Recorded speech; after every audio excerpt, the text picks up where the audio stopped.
La différence entre le possible et l'impossible se trouve dans la détermination. Gandhi. La folie, c'est de faire toujours la même chose et de s'attendre à obtenir des résultats différents. Albert Einstein.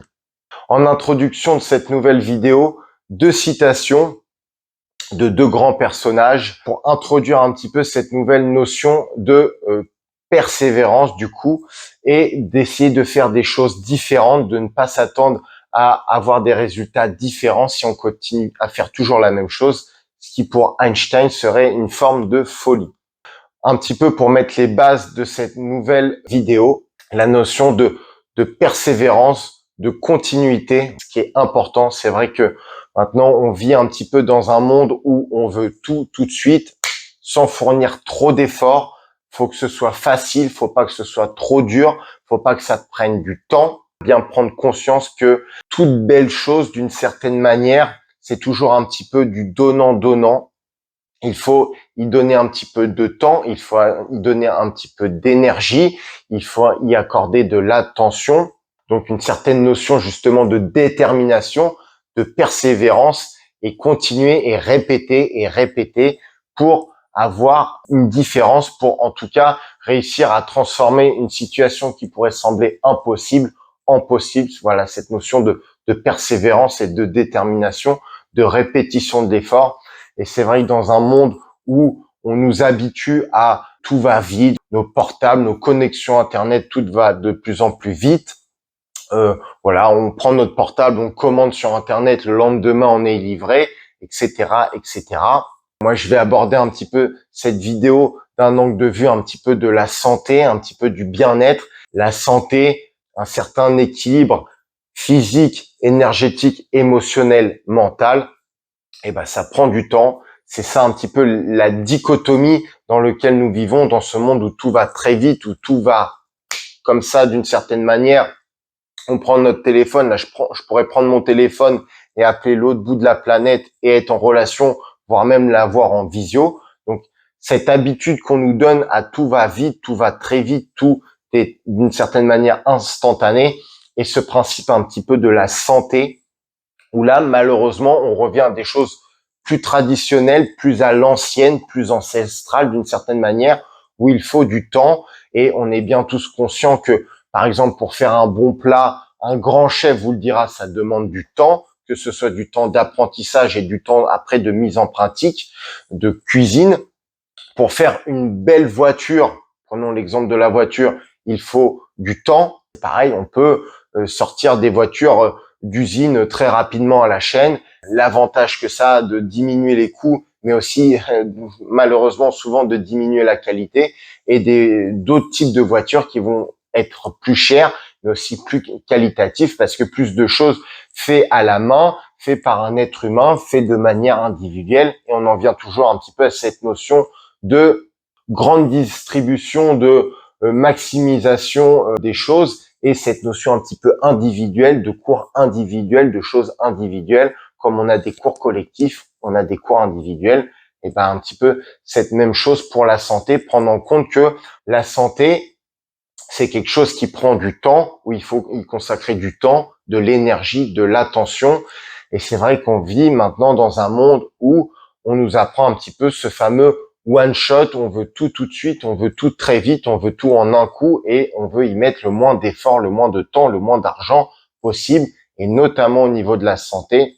Mais moi, je fais partie de ceux en thérapie, en tant que thérapeute manuel, thérapeute énergétique, ostéopathe, etc. Enfin voilà, c'est toujours pareil, donnez le nom que vous voulez. Mais en tout cas, on a cette notion un petit peu de temps, ça va prendre éventuellement du temps, et il va falloir des fois répéter un petit peu certaines actions, au même titre qu'on l'a aussi d'une certaine manière dans la médecine traditionnelle allopathique, où vous ne prenez pas un médicament une fois, vous le prenez sur plusieurs jours, voire même sur plusieurs semaines, plusieurs mois, plusieurs années. Il y en a qui prennent des traitements sur une durée longue, et ils s'attendent à aller voir une autre forme de soin, une autre forme de traitement, et là par contre ils veulent n'y aller qu'une fois et avoir des résultats incroyables, phénoménaux. Moi, j'ai vu des gens ce soit à deux pattes ou à quatre pattes.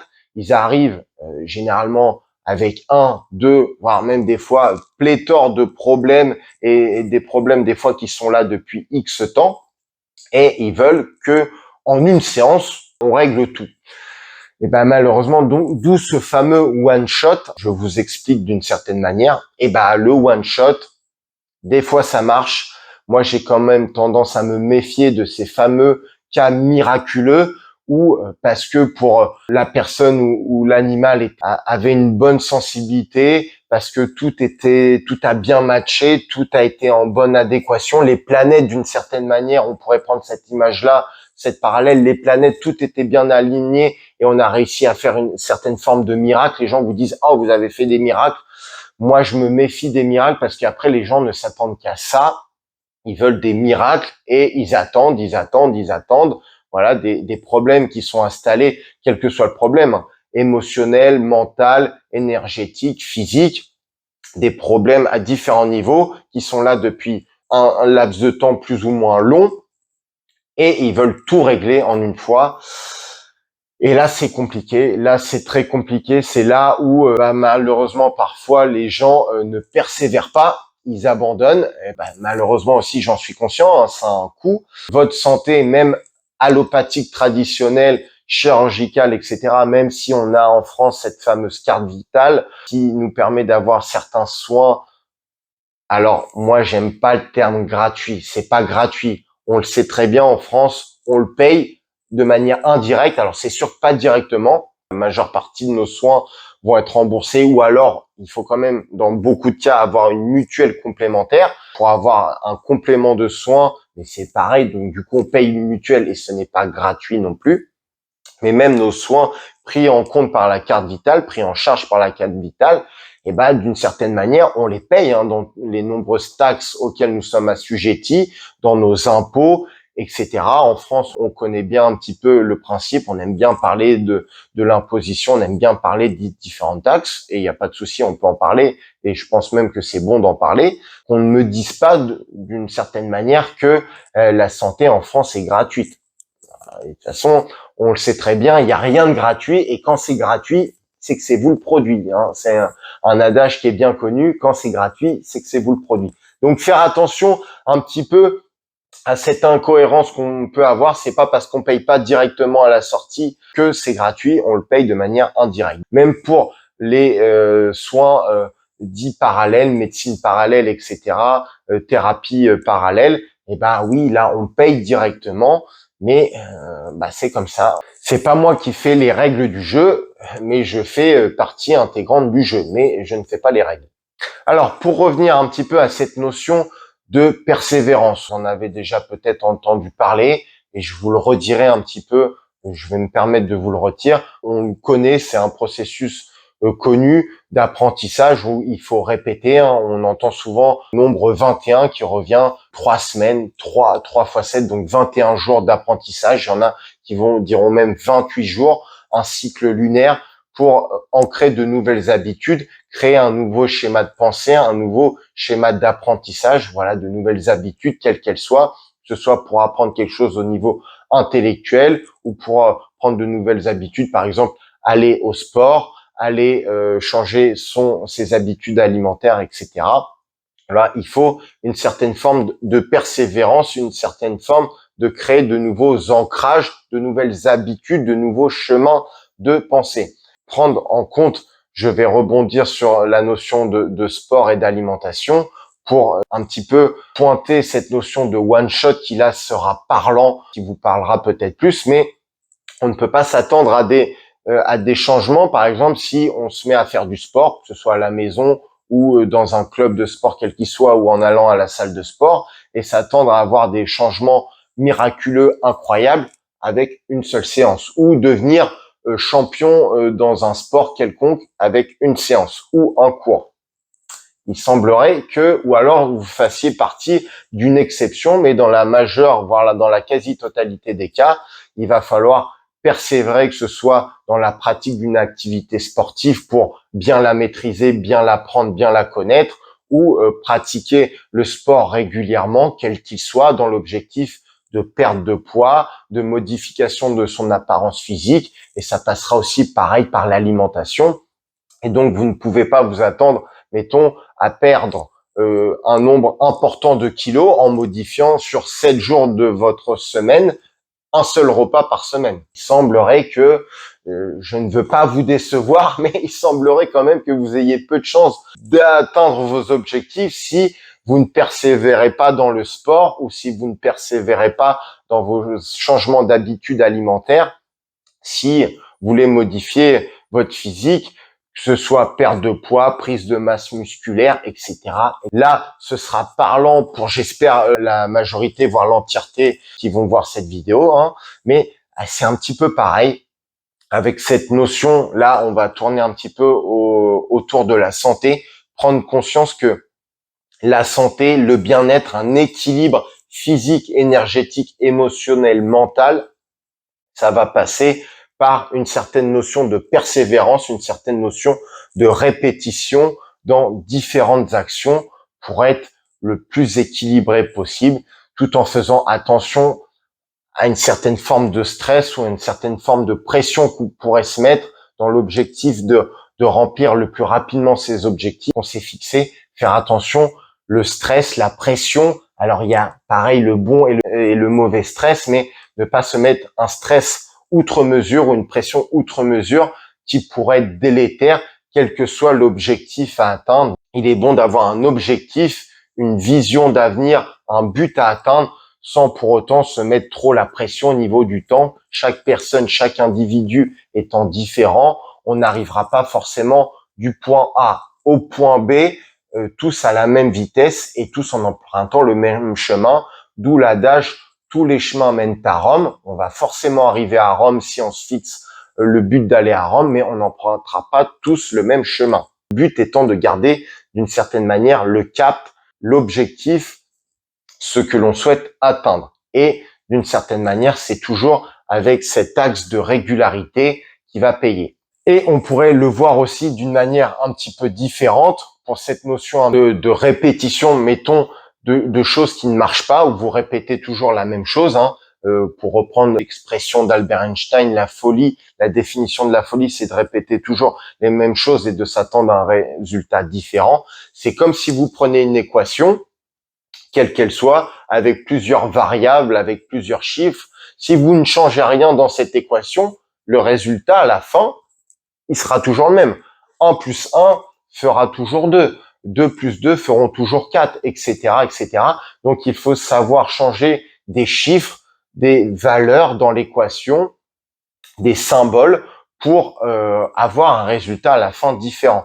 Donc, prendre en compte que faut changer un petit peu des choses et ça va commencer dans un premier temps par déjà changer notre manière de penser, notre état d'esprit. C'est une des premières choses, je pense. Et maintenant, on le sait, on a des méthodes, des électroencéphalogrammes, des IRM, etc. Et on peut voir un petit peu, on fait des tests avec ces appareils, on vous demande de penser ou de visualiser telle ou telle chose, etc. Et on voit un petit peu là où ça s'allume dans le cerveau, quelle zone est mise en place par le cerveau, quelle zone est utilisée par celui-ci pour créer cette pensée, créer cette visualisation, etc.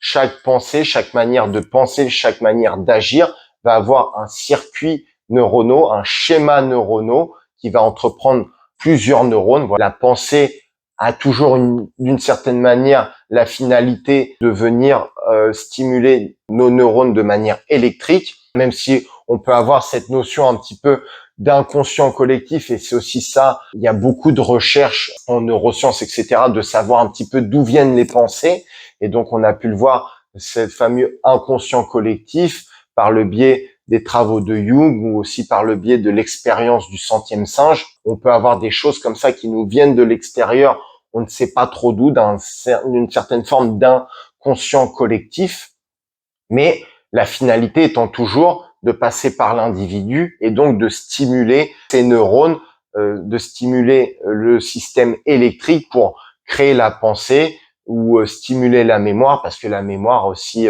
une finalité électrique, hein, parce qu'elle est gérée par les neurones, et les neurones, ce sont des gros câbles électriques d'une certaine manière, avec le courant qui se transmet. le long du neurone. Et entre les neurones, on a des synapses. L'information a aussi un biais chimique parce que pour passer d'une synapse d'un neurone à un autre, il y a un biais chimique avec des neurotransmetteurs. Mais donc, pour revenir un petit peu à cette notion de si vous continuez toujours à penser les mêmes choses et du coup à ce qui la pensée va engendrer des actions, etc., etc. Ben, si vous continuez toujours à penser la même chose, à avoir la même vision, à avoir toujours les mêmes choses conscientes, et ben il faut pas s'attendre à un changement ou en tout cas très infime dans votre vie, dans votre mode de vie, dans votre environnement. C'est comme si vous prenez l'exemple, vous allez d'un point A à un point B, mettons, de votre domicile à votre travail et vous empruntez toujours la même route à la même heure, aux mêmes heures, et ben, vous risquez de voir toujours les mêmes choses, de voir toujours les mêmes personnes, de voir toujours les mêmes choses sur votre route, les mêmes maisons, les mêmes arbres, etc. Et il y a très peu de choses qui vont changer. Et donc, c'est un petit peu la même chose avec la manière de penser. Si vous pensez toujours les mêmes choses, donc du coup, vous aurez tendance à avoir les mêmes actions, les mêmes schémas de fonctionnement. Et il semblerait que le résultat à la fin ait très peu de chances de changer, à part événements. On a tous des événements qui viennent un petit peu comme ça de l'extérieur, qui peuvent nous arriver et nous forcer à changer, mais c'est toujours pareil.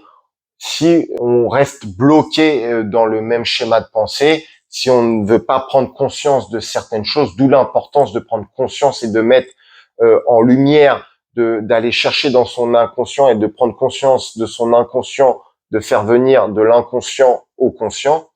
Et ben même s'il y a des choses qui nous viennent de l'extérieur comme ça pour nous faire bouger un petit peu, pour nous faire voir les choses différemment, il y en a, ils restent tellement bloqués dans leur schéma de pensée habituel que même des événements extérieurs qui pourraient pourtant être bénéfiques pour eux, ils n'en sont même pas, ils n'arrivent même pas à en être conscients et continuent toujours la même routine, les mêmes choses, les mêmes actions. Essayez de commencer le plus tôt possible, dès le plus jeune âge, dès la plus jeune enfance, à donner un petit peu de ses habitudes, d'être curieux, d'interagir avec son environnement, d'être en mode apprentissage, etc., le plus tôt possible à différents niveaux et notamment au niveau de la santé, prendre en compte que la santé, ça se prend depuis le plus jeune âge et peut-être vous avez vu la vidéo que j'ai faite sur la notion de prévention.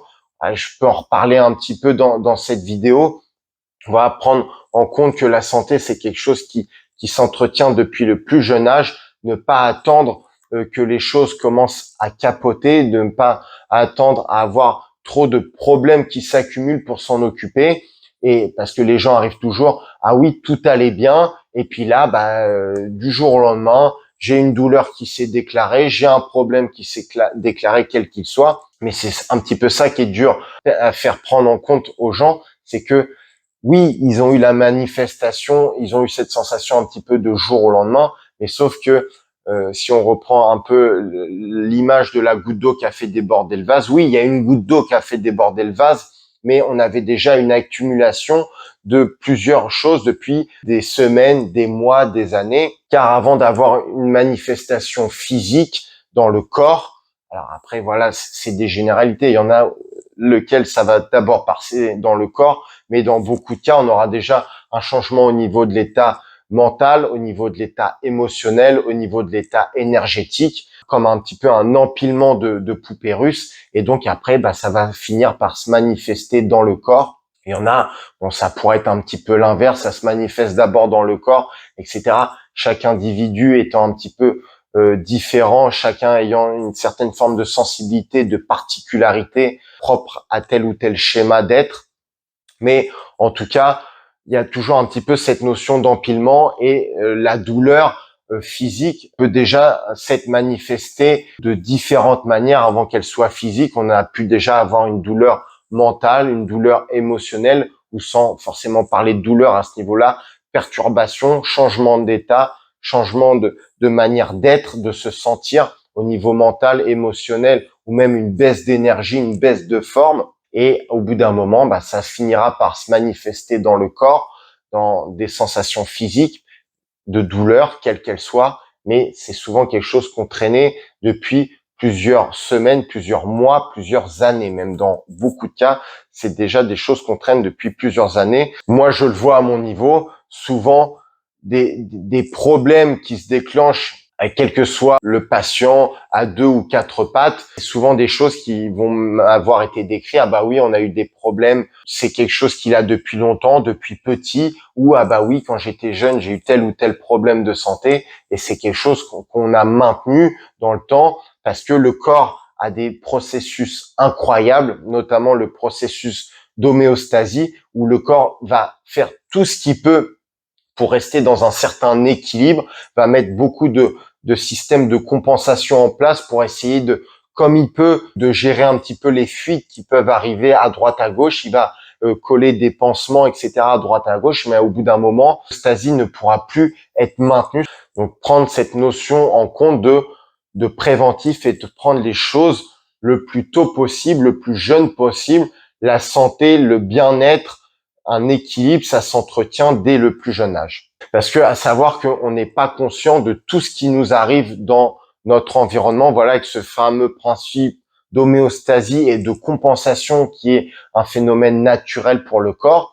En fait, quand vous êtes conscient de percevoir, mettons, on va prendre des chiffres au hasard, mais pour vous rendre compte de la différence d'échelle, quand vous êtes conscient d'1 million d'informations qui vous arrivent et dont vous êtes conscient, ça veut dire que votre inconscient, lui, gère 1 milliard d'informations et vous laisse juste percevoir 1 million d'informations. Donc, entre 1 million et 1 milliard, c'est pas du tout la même échelle. Prendre un petit peu cette notion de, c'est pas parce que vous n'en êtes pas conscient que ce n'est pas présent. Votre conscience, que vous êtes conscient de ressentir, d'être, c'est une infime partie de ce que vous êtes vraiment inconsciemment, l'ajout de votre inconscient et de votre conscient. Mais l'inconscient est vraiment majoritaire.